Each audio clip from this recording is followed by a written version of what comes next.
Hey everybody, good morning. Welcome to the stream. Welcome to the Morning Monster. Got my monster here, my strawberry dream, uh, for this Monday after the Thanksgiving holidays. Arturo, Larry, Michael, Valerie, Don, Everett, Nikki, Francois, Svenborn, Don, Sergio, David, Brian, Maurizio, Dave, Jeremy, Jeff, Dex, Cliff. Good morning, everybody. No alliteration or rhyming in the names. That's kind of funny. For once. Good morning, everybody. Whew, what a what a holiday, right? Um, yeah. So, hey, Wrongimer. Good morning. And yeah. So, well, the market just keeps grinding. That's what I guess the headline I came up with. I kind of searched around for something happening. We do have a few earnings this week. Kind of winding down on that. We've got the last few weeks of the year, kind of winding down on that. Looks like we've got like this week 1, 2, 3, maybe 4 weeks. That fourth week will be kind of weird. Left this year, 4 whole trading weeks, and then we've got the Christmas holiday week, and then we've got that New Year's holiday week of the first week of 2024. So we got a scant few weeks left in this year before we roll into 2024. If you haven't met your trading goals for this year, this is the time we start looking at what you've done. You reevaluate what you're doing, figure out what your plan is as we head into the new year. All right. If this is the part of the year where if you have some gains, but you're sitting on some losses, you can do some tax selling to offset those gains. If you're not familiar with what that is, if you've booked a bunch of gains, but you're sitting on some positions that are in net open loss, you can actually book those losses, count it against your gains, reduce your tax burden on those trading gains. So that's a tax strategy if you're in the U.S. that you can implement. And so when you start hearing the headlines about tax loss selling, that's what they're talking about. It happens every year as we move into December. Every pullback is tax loss selling. It's just everyone wants to talk about it that way. So, hey, Sledge. Good morning. Morning, Ted, Terrence, Alan, Merle, Kevin, Tara, Gary, Aaron, Andreas. Good morning, everybody. If you want to chat with me like these fine folks saying hey and good morning and let me know where they're from and, whatever, just be a subscriber. Hit the little green overlay button right there. Be a subscriber. And a few seconds later, you can chat on the live stream while I'm live. If I'm no longer live, you'll have to leave a comment down below or come join us in Discord. And one person over the weekend, yesterday, I think it was why did I join Discord? Well, when you get into Discord, you actually have to follow the rules that outline what to do when you get in there. I don't know who you are once you're in Discord, so you have to hit me up in the read the rules channel. Hit me up in roles. It gives you the links and what to do. You give me the information in the roles channel that I asked for in the rules channel, specifically rule number 9, and then you get permission to see premium content. So there you go. Just in case you're having trouble with that, if you're in Discord and you're like, well, I don't see anything, well, there you go. You actually have to participate. You can't just ride along. I don't just give out just because you find your way into my Discord. I mean, there's no subscription to get into Discord. You can get in there if you're woofed enough, but you're not going to see all that premium content without being verified. So. And it's a manual process. There's no automated thing. It's just me checking you against the records I have. So if everything lines up, you get access. If it doesn't, you stay in the dark. Why did I do that? Because I had somebody copying all my content from Discord and posting it for pay on another website, and I caught them. So I blocked out the free content. So yeah, some people's kids, right? Some people's kids. Anyway. All right. Now, moving on. All trading involves a substantial risk of loss. Past performance, not necessarily indicative of future results. I may never get it right again. I predict some stuff, it kind of happens, and then Some stuff I predict doesn't happen, and I may never get another one again. So this presentation is intended to be informational, educational, and fun. It is not a recommendation to buy or sell any financial instrument. No stocks, no options, no cryptos, no Forex, no futures, no bonds. Don't buy them, don't sell them. Don't buy stuff from gurus who don't trade and you don't trust. And make sure they trade and make sure you trust them and make sure they get it right. I mean, Scout's honor, I'll try to do that for you.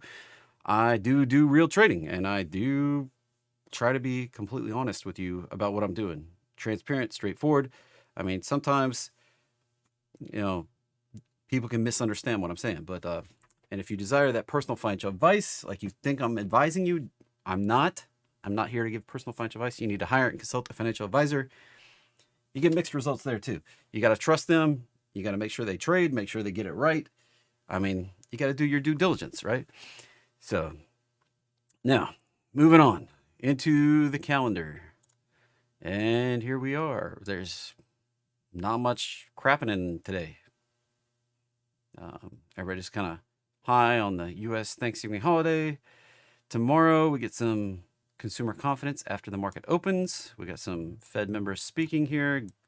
Goolsbee, Waller, Bowman, and we got Barr speaking twice tomorrow.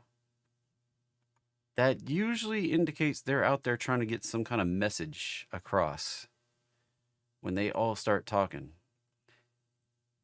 It's just, what's it going to be? Not sure. Then we get preliminary Q3 GDP coming up on Wednesday before the market opens. This can impact the market here. That's why it's colored red. And we may see it pop. We may see it drop. I'm not sure what exactly is going to happen there. Then we get crude oil inventories. And then we roll into Thursday. And we get some Powell's favorite number here, PCE, right on the last day of November. That can create some volatility, let's say. We could see some popping, we could see some dropping. Volatility cuts both ways. Like, even though the VIX only really responds when we're going down, volatility cuts both ways. We could see some popping and dropping on PCE if it doesn't. I mean, it's just the catalyst. We already know that the S&P chart and the NASDAQ chart look like they need a pullback. Russell's in a different, the small caps are in a different boat there. NASDAQ and S&P, the broad market, big tech and, the broad kind of swath of the mid and large caps, they're both extended to the upside. And they've gone straight up pretty much with like a couple days of rest or, 1 day of pullback. Hey, Kimberly's here. Everybody behave. The boss is in the house. My lovely wife, Kimberly. So be careful. One of these could be the catalyst that creates the pullback that I've been expecting. So then Friday coming in, got some ISM manufacturing, and we got Fed Chair Powell speaking at 11. So not a ton of juice this week. We'll get the jobs report next week. They don't when we get the first of the month on a Friday, we don't do the jobs report. That Friday we postpone it a week. So that will come up next week. And like I was talking about, we have some earnings, not a ton of earnings. I mean, it looks like a good chunk, but really these are starting to be smaller companies. And I guess Kroger's notable in here, Snowflake. I see some Zscaler, Pinduoduo. Not a ton of stuff. Crowd, Intuit, Build-A-Bear. Build-A-Bear Workshop. Dell. So there's just not a ton of stuff. These could, if you're in any of these, beware, be cautious. They are going to announce earnings, and it could pop, could drop. Ulta, that sometimes is a big mover on earnings right there. And Marvell, the chip company, right there. So, yeah, caution. Now, another thing I wanted to mention, today is the last chance on 70% off plus 1 free month on TradingView. talked about this a few days, and the link. What's the link? Right there. TradingView.com/Black-Friday. I can throw that in the chat. Let's double click it, grab it. Oh, go this way. There we go.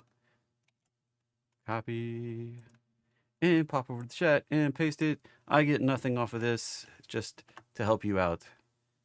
No referral fee, no nothing. I'm not trying to make money off of referrals or anything like that. This is TradingView. I use it every day. If you find it useful, it's a pretty useful tool. It's like 200. So the mid tier is like $216. The top tier is like $217 for the year. I find it worth it. You get like 400 alerts, all sorts of good stuff. So there you go. There's the sale right there. So if you want to take advantage, today's the day. You got 1 day, 17 hours left. And it's a pretty good value. I mean, I subscribe to it. So you can see right here, it says you have 454 days remaining on your subscription. So there you go. Yeah, you can add, as Nikki said in the chat, you can add a, buy more. This is the cheapest it's been in the last 3 years for this premium tier. So, I mean, I was looking at my account history. I was like, holy cow, that's actually like significantly cheaper than it's been for 3 years. So, all right, moving on. S&P coming up right here. We've got the market opening in about 3 minutes. We'll see what we get, but ES is pulling back a little bit. Now, I do expect us to pull back. We're right up here in the vicinity of that prior high. We have on the S&P itself, the cash index, we have made a higher high than we made in September, but we're still lower high than we were in July. Now, right in this kind of zone. And when we look at the simplified chart, why has it popped that up? I don't know. This simplified chart right here that I, just based on daily closes, you can see we're above this consolidation zone, but we're in this, look right here. You see how we kind of topped out right there in July? Look at where we are. Look at where we're chopping at. Last week we just kind of squeaked it. There is a significant resistance here. Imagine that, right? Now, do we pop it? If we make a higher high than we made right here, then the immediate bearish setup is off the table for S&P. We did that on NASDAQ. We made the higher high on NASDAQ. So the immediate bearish setup is off the table on NASDAQ. So usually when the S&P and the NASDAQ kind of diverge a little bit, it muddies up the pattern and we need some resolution. NASDAQ signaling that it's probably bullish. S&P still has the possibility to be bearish, but it's kind of, we're close. And then Russell down here is definitely the laggard, bouncing off the roadmap line from the downside. Come on. This one needs to get through, or it needs to get a significant pullback. And significantly pulling back would align with the S&P and the NASDAQ. I mean, NASDAQ up here pushed higher, made the higher high, then it's getting slammed down, needs a retrace. I mean, look at that. That's straight up. Straight up. We don't do straight up very often without at least a few days of pullback. There's like 1 day pullbacks. Over here, even when we ground higher on the most bullish run we've done in like 50 years, it seems like, this was a top 5% move, top 5% of moves ever since World War II. We at least got a few days of pullback here where we, pull back for a few days, pull back for a few days, pull back, Here, we just went straight up. Be careful out there. We may get a pullback. All right. There's the market open. Starting out just a couple points off. Just a couple points. Still grinding right there in that zone. Look how we did it. This is like deja vu right here. Look what we did right here.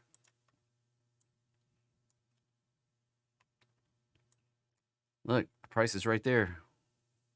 Kind of popped up in here. We ground. Big spike. couple more grinds, and then dropped.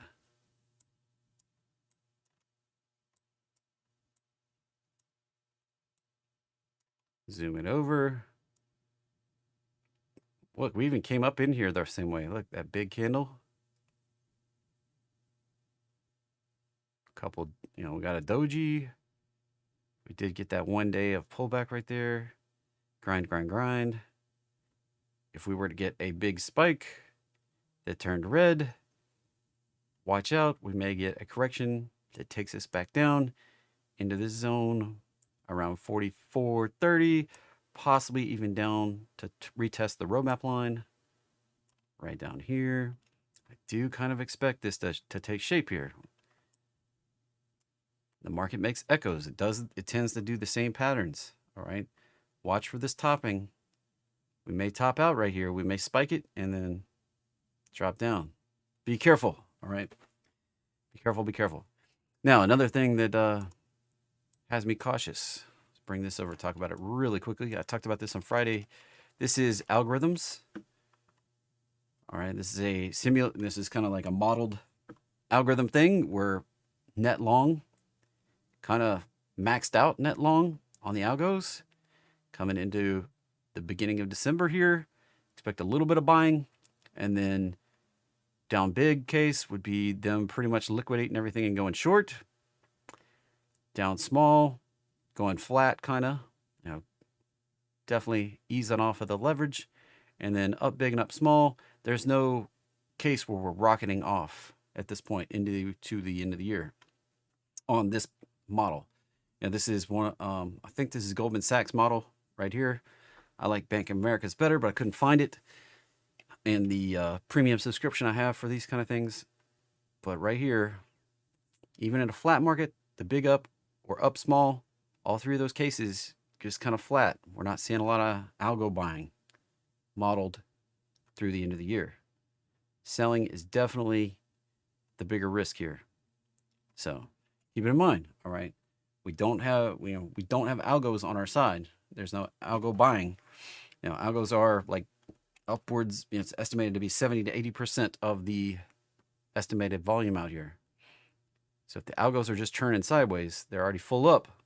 We're going to need something to help push us higher. It's not going to be on the back of the algo trading.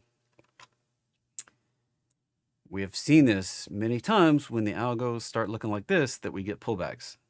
So I'm just throwing it out there. All right.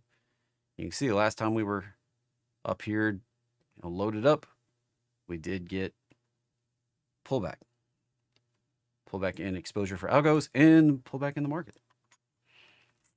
That's kind of things that are interesting to you. Let me know in the chat. I do appreciate the feedback to know what you guys find interesting and what you don't. So I go looking for this stuff. I try to share it. This is the kind of stuff I keep track of, not the headlines that are showing up in mainstream media or what Jim Cramer's blabbing about.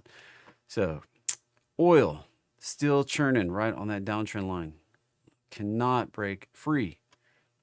I am definitely watching this one to break above this. We're pulling back. We're getting a little mini micro measured bounce type situation going on here.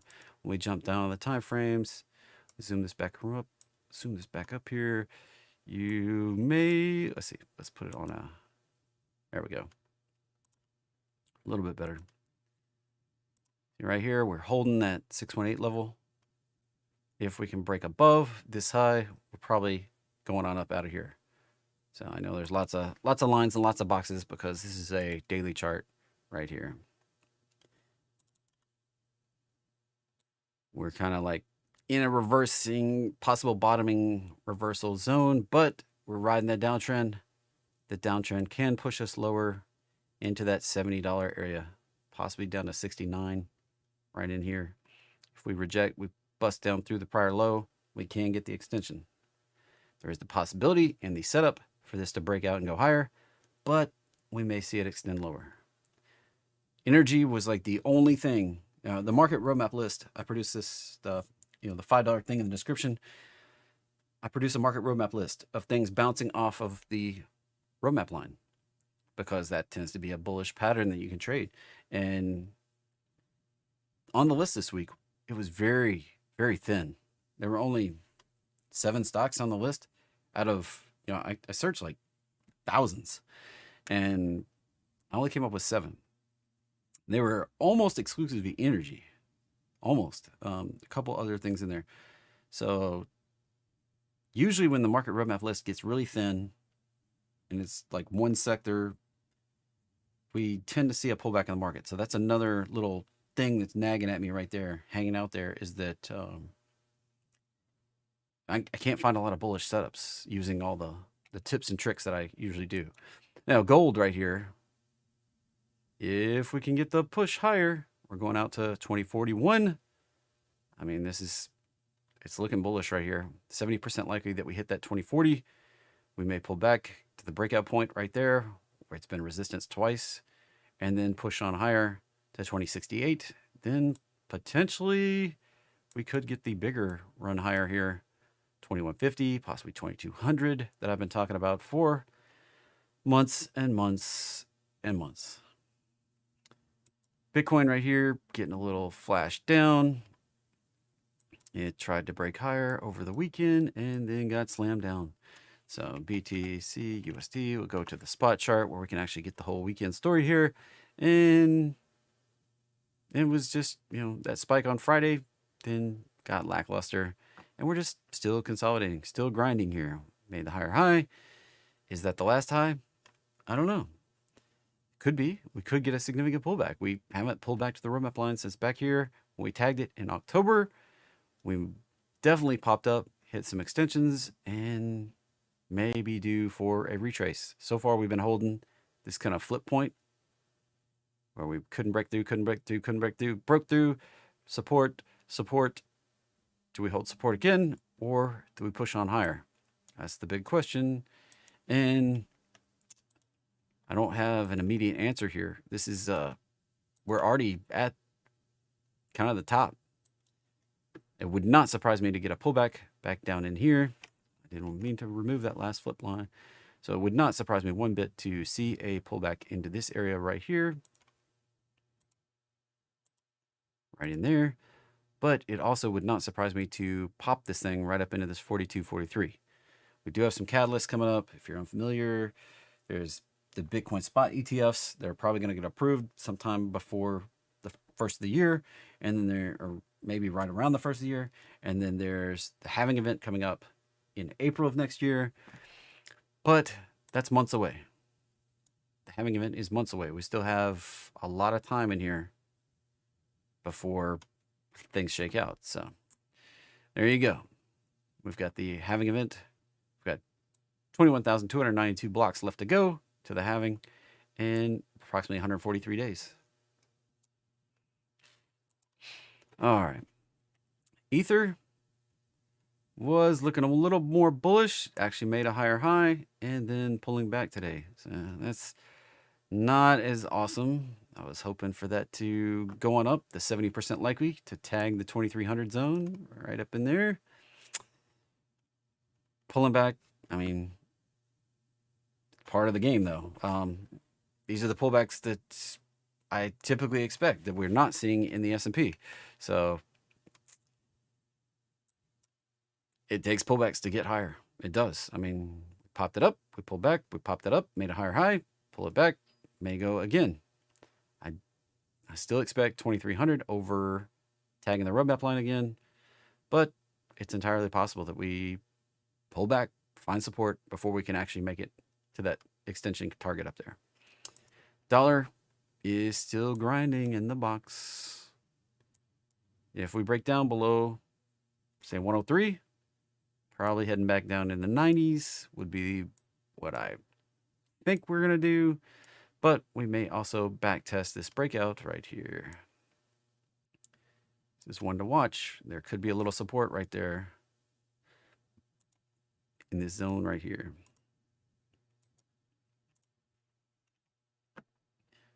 So watch for support there and a turn higher, because that was a high, a lower high.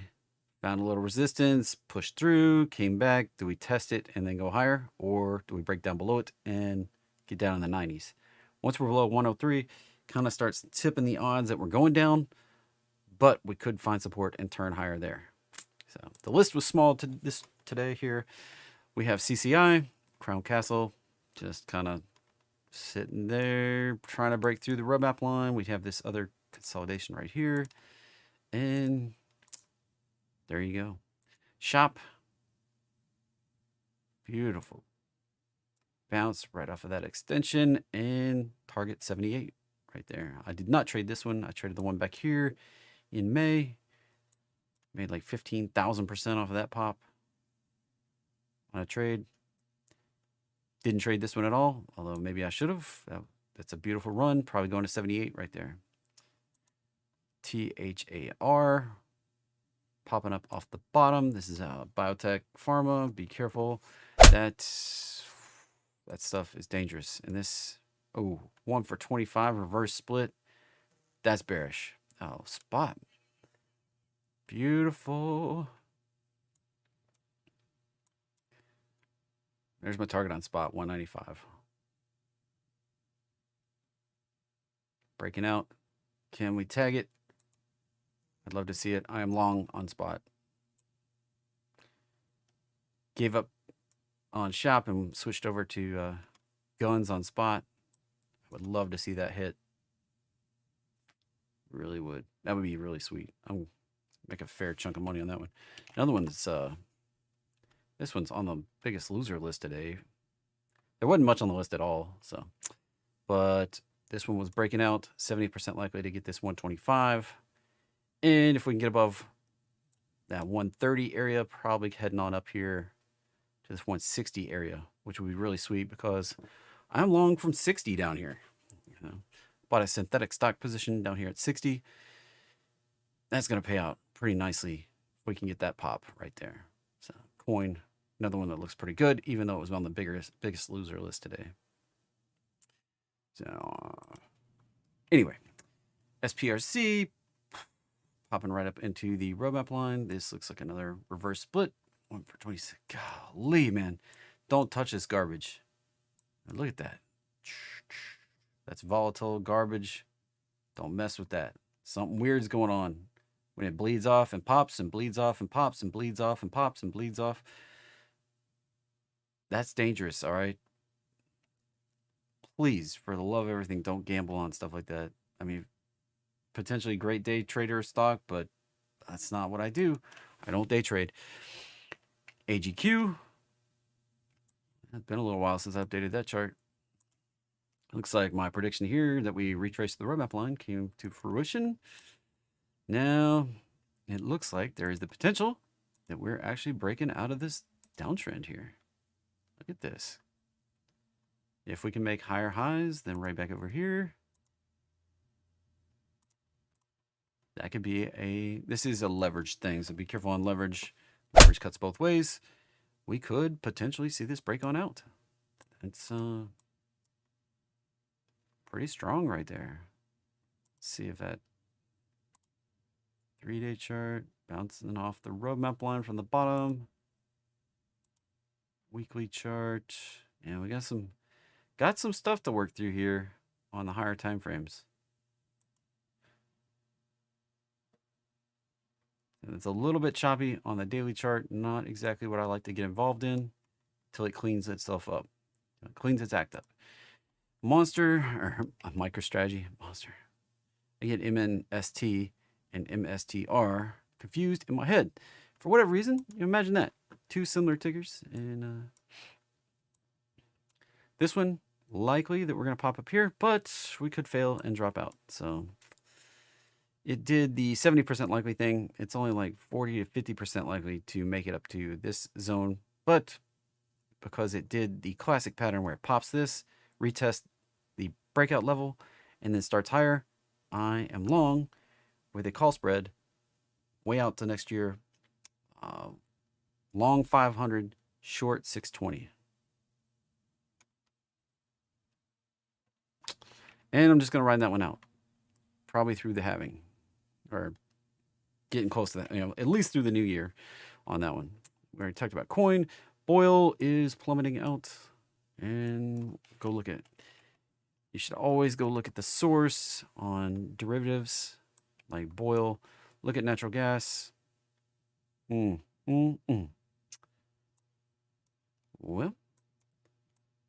I said we might head back down to $2. And sure does look like what we're kind of working on doing here. Watch out for this one to return to the lows. We set up a large range right back here. Look at that. It went from that high on March 6th to that low on March 28th. 3 weeks. We set a range, and we've been hanging out in that range, except for this little double try to breakout. Now we may return right back down. You may be like, but JT, the natural gas is always bullish going into the winter. That's the exact reason why it might not be this year. All right, I've heard that so many places. And look right here, this uptrend of lows. Look what we're doing. If this sticks, if we hold on to that for more than a day or so, watch out for that.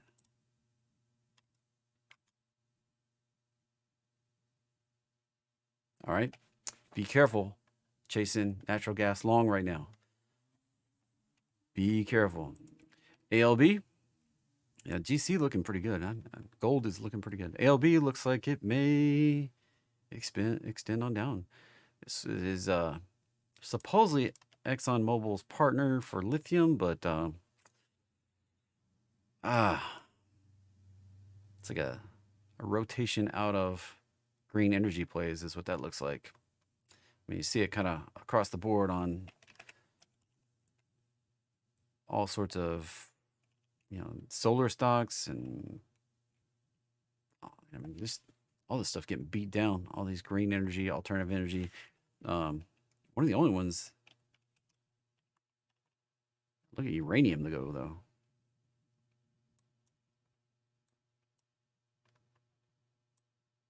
That one I do expect to pop on up to 35, possibly 40. That one's looking pretty strong. It's already done the big picture roadmap line bounce right off the weekly. This is probably a many months long trade. I've definitely been in shares for a long time. Looking for 35, 40 potentially, and we could actually break out and go much higher. Nice potential on URA. All right, GEHC, another med tech healthcare thing. Got to be careful. This industry sector, whatever you want to call it, doesn't always follow the patterns due to FDA approvals and denials and shutdowns and whatever. That looks like a 3-wave up into the roadmap line. Be careful. That can extend lower, make a lower low. 59. NTES, NetEase. Oh man, that's right up into the target area. So watch out for a pullback. I would kind of expect another pullback into the roadmap line at this point after that monster move up from 96 to 118. That was the extension. Probably gonna pull back now. See, this is the classic. Like we hit that 1272, pull back, pop up to that vicinity of the 1618. Then the move is kind of done. Like if could possibly consolidate and go to the next fib, but high probability that this was it and we get a retrace back to the roadmap line. It's kind of what I'm expecting on MSTR. Jazz. Whew. Another biopharma going into the toilet. I wouldn't touch it. I mean, that can definitely grind lower. Windows says I need to install some updates, apparently. Got a big pop-up flashed on the other screen. SCCO, Southern Copper Corporation. Why do you want to mess with that? I mean, buy and hold. It's not going anywhere for last year. You could be a trader, and if you got it right, you buy down here, you sold up here. But if you bought and just held, you're going nowhere, and that is incredibly difficult to trade when there's no trend and there's nothing happening. So I'd definitely be careful on that one. All right. Well, that was my list for the day. Not much happening. So, all right. Check some of the chat here. And yeah. Hey, everybody. Well, glad you came by. If you want to hang out with me the rest of today and see what's going on, you got any questions about actual alert service trades or anything like that, hit me up in Discord. That's where we talk about that, not on the live stream. This is just for the general public so we can build trust. And hope you have a great day. Be safe out there. Probably setting up for a pullback. All right, maybe not today, maybe not tomorrow. Could be on the PCE later the week. Be careful out there. My bias for the day is still kind of expecting a pullback here. We may pop it higher. There's a slim chance that we can pop it. We may grind it one more little pop. We just keep grinding here. The odds are we're going to see a bigger pullback. We have support at this downtrend line. We have support at the roadmap line. We have support at the 618 retrace. Lots of support. Make sure you like and share if I said anything that was beneficial, helpful, anything that you even remotely like today. I appreciate it. Interact with the video. Helps me get it out to more people and help more people. All right. I'll see you later. Have a great day. Be safe out there. The account you save, maybe your own. And I'll be back again tomorrow morning. So make sure you hit the bell with the notifications so you know when I go live.